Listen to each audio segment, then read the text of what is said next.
What's happening, guys? We're back, and today is probably one of the most exciting days that I've had out in the shop in a long time, because we're finally building the seats.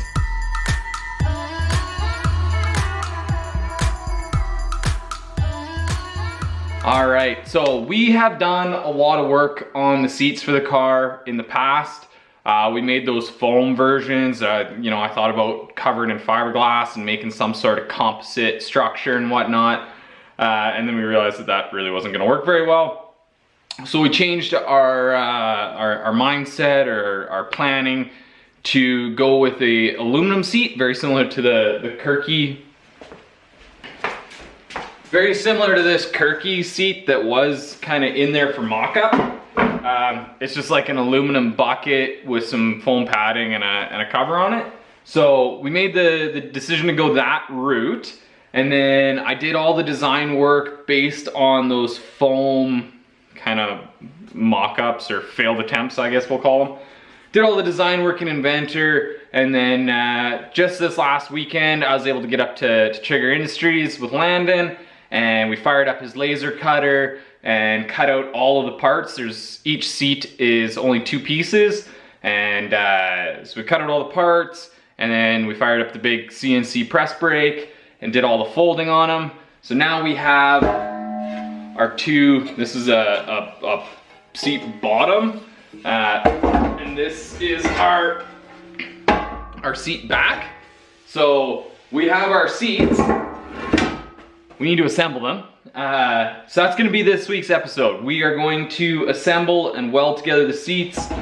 There's a whole bunch of seams on here that we need to weld, and then we can get them all welded up, test fit them in the car, see how they fit, and then if there are any adjustments, we can make those now, and we can do it by hand, and then if we feel that we need to, we can get them recut later. So that's the plan for this week. Get the seats welded together, get them kind of mocked into the car, see how they fit, and then I need to find somewhere to get some seat foam so that we can start making padding, because that's not going to be very comfortable.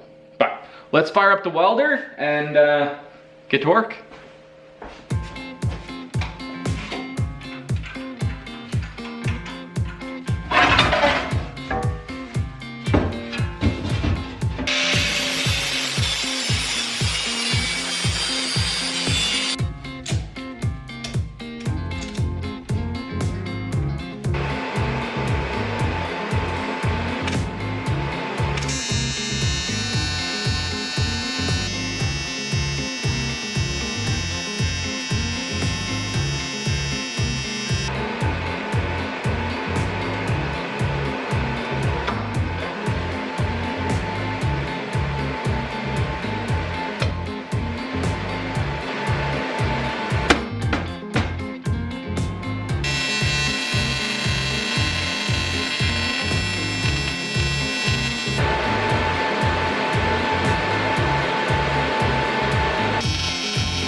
All right, and there's our seats all built. I left them overnight to cool off because there's like 80 inches of weld in each seat. So they get pretty toasty warm once you're done welding on them. So let them cool off and they're all ready to go now. So the next step would be to start foam padding these and building covers and whatnot. But I don't have any foam. So we're not gonna do that. I would like to test fit these in the car as well before we start on the foam padding. Because if we have to make any modifications, it'd be way easier to do it now than when we're down that road. So we're gonna test fit them in the car. Originally, I had planned on building some floor pans this episode as well, but I got a big chunk of aluminum to build the floors out of, and it's sitting outside right now, and it's currently snowing in Calgary, so that chunk of aluminum is really cold, and I just don't want to work with it. So we're not gonna do that. We're gonna save that for next week.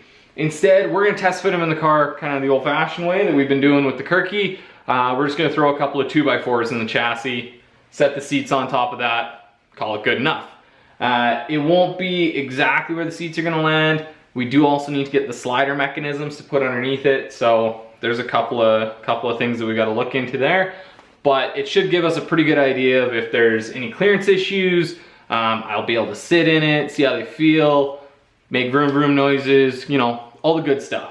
So let's grab some sticks, throw them in the chassis, and get the seats in it.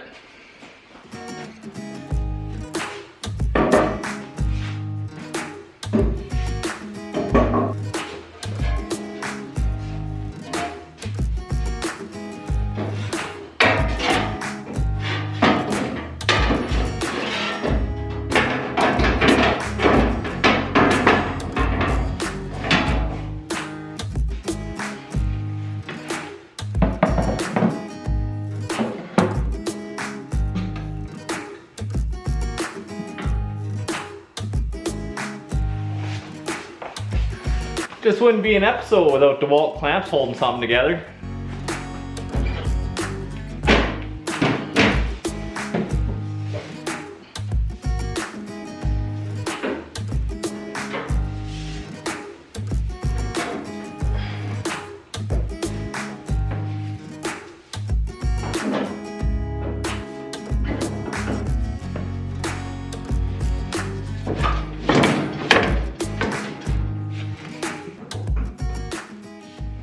All right, vroom vroom.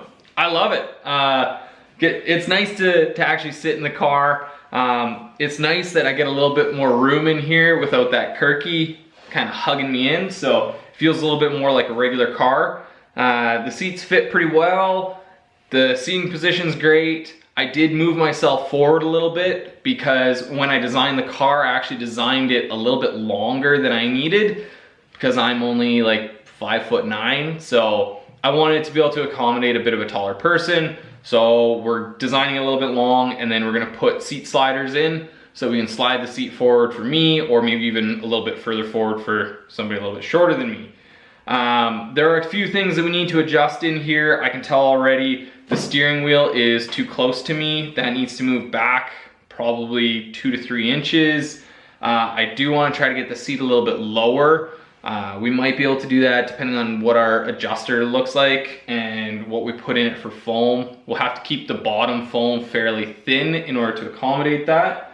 But other than that, the seating position is great. I can get to all my controls. I can touch my dash. I love it. The sight lines are good.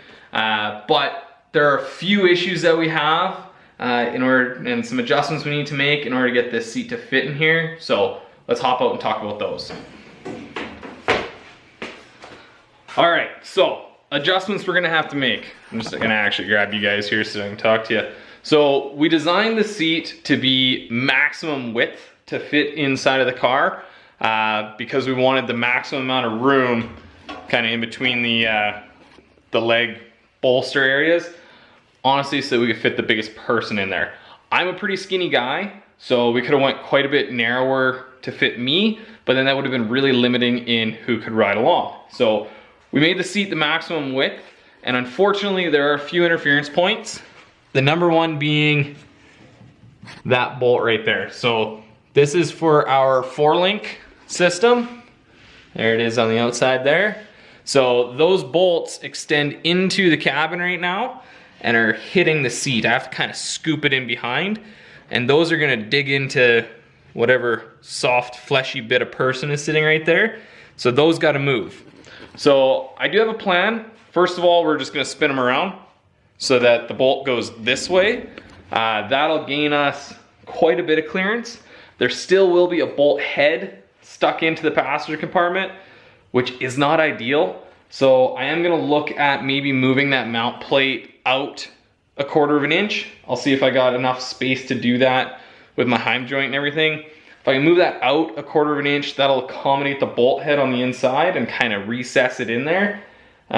If not, we can look at doing something else, but I think that'll work. The other thing is, once we put a little bit of padding on here, even having a cover that wraps around the outside of here, we're gonna start interfering with our chassis. We have 17 inches in there, and our seat is pretty well exactly 17 inches. So if we put a little bit of padding on there, it's gonna start to rub, and it's gonna make it really hard to adjust the seat. So we might actually narrow the seat up a little bit. We'd take and split it right up the middle and cut out, you know, 1 inch or so. And it's gonna narrow it up. It's gonna make it a little harder for some people to fit in there, but it'll make the seat fit in the car way better. So we might have to do that. We might have to move the harness bar slot up a little bit. I did notice that it was hitting a little bit low on my back. So once we add the padding on the base, it might end up raising my shoulders up too high for the harness slot.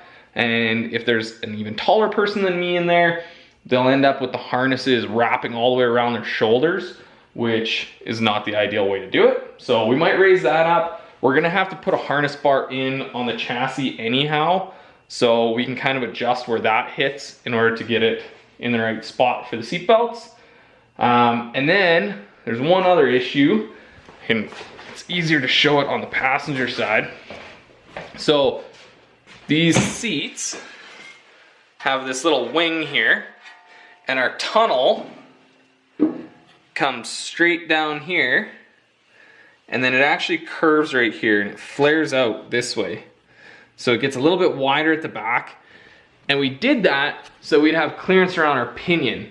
The pinion's way down yonder, and it's really, really tight to the edge of the tunnel here, so we actually bent the tunnel out in order to give ourselves a little bit extra room. Unfortunately, the seat hits that right there. So we can't push the seat back any further. What we might end up doing is clearancing the seat a little bit in that spot so that we can go a little bit further back, and also just to give us a little bit of rub room so that the seat's not always rubbing on that chassis bar. But we can get fairly close. I mean, we're probably 4 inches in there. So we'll probably do some adjustment, try to get that in there a little bit better, so that there's a little bit more clearance around that, and so we can push the seat back a little bit further so that taller people can ride and drive in the car.